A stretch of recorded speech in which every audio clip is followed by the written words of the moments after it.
everyone. My name is Nathan Lamberson, and you're listening to the Adapting the Outdoors podcast. I am a writer and author. I am also a former receptionist and soundboard operator for a local radio station here in West Central Illinois. The reason that I chose Adapting the Outdoors as the name of my podcast, well, first of all, that is the title to my YouTube channel. But I was also born with a birth defect called spina bifida, which in Latin literally means split spine. You see, when I was inside my mom, my spinal cord did not grow and form correctly, which after birth led to paralysis of my lower limbs from the belly button down.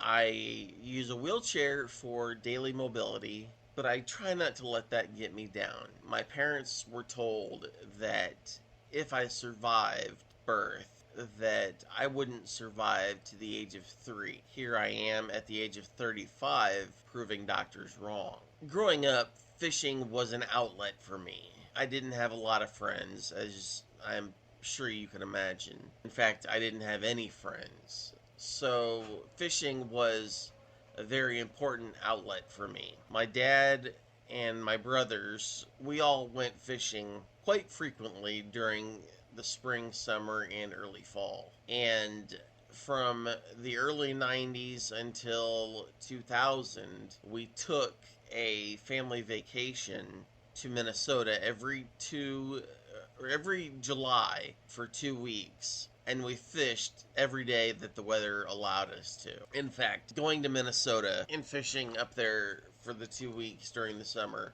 is one of my favorite memories of my childhood growing up. I can remember my brother Rob, who is my oldest brother, while my dad and my grandfather were out on the boat, my brother Rob and I would take the paddle boat from the campground and we would go out into the shallow area of the lake and we would go fishing for bluegill and crappie. And I can remember spending an hour or 2 hours on the paddle boat and catching a full stringer of bluegill and crappie. And I didn't have to have that big fancy boat. I just loved being on the water, and I enjoyed having a fishing pole in my hand. And I said that growing up, fishing was an emotional outlet for me, but it didn't just end when I grew up.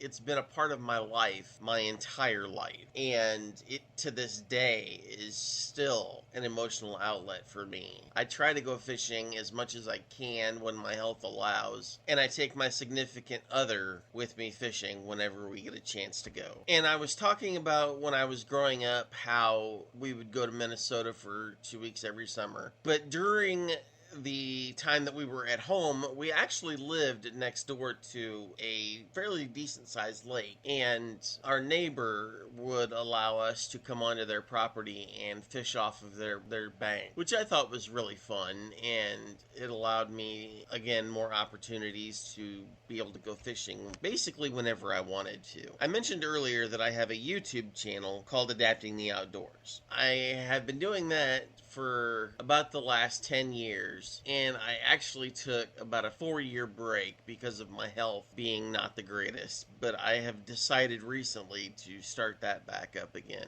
And again, that is all centered around hunting and fishing. So how this is going to work is each week I will interview people from all walks of life that either have a disability and enjoy the outdoors, such as hunting or fishing, or they work with individuals with disabilities in the outdoors, hunting or fishing. I feel that a disability should not stop you from getting out and enjoying the outdoors. If you have the desire to go hunting or fishing, then you will figure out a way to make it work. And that was how I felt growing up. I wanted to go hunting, but I grew up in a family where hunting wasn't really something that we did. So I chose fishing instead. And if I couldn't get to where I wanted to by myself, I figured out a way to make it work. And generally that was with somebody helping. But if that's what you have to do to make something work for you, then that's fine. There will also be a section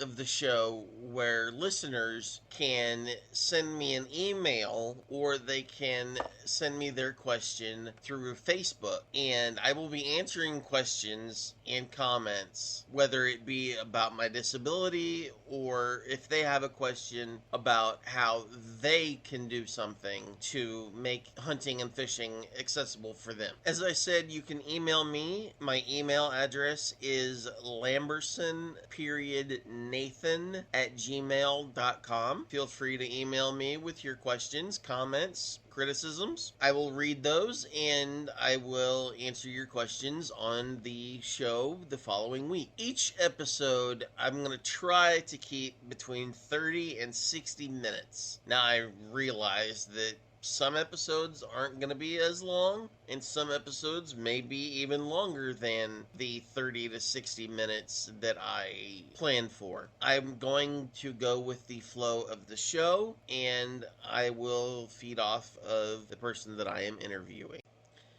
Well, everyone, that's about all the time that I have for this week. I want to thank you for joining me on this week's episode of Adapting the Outdoors podcast, and join me next week for another interview and more listener submitted questions. If you have a question, you can submit it to me by emailing me at lamberson.nathan@gmail.com, or you can message me on Facebook by searching my name, Nathan Lamberson. Once again, thank you for joining me, and I will see you guys next week.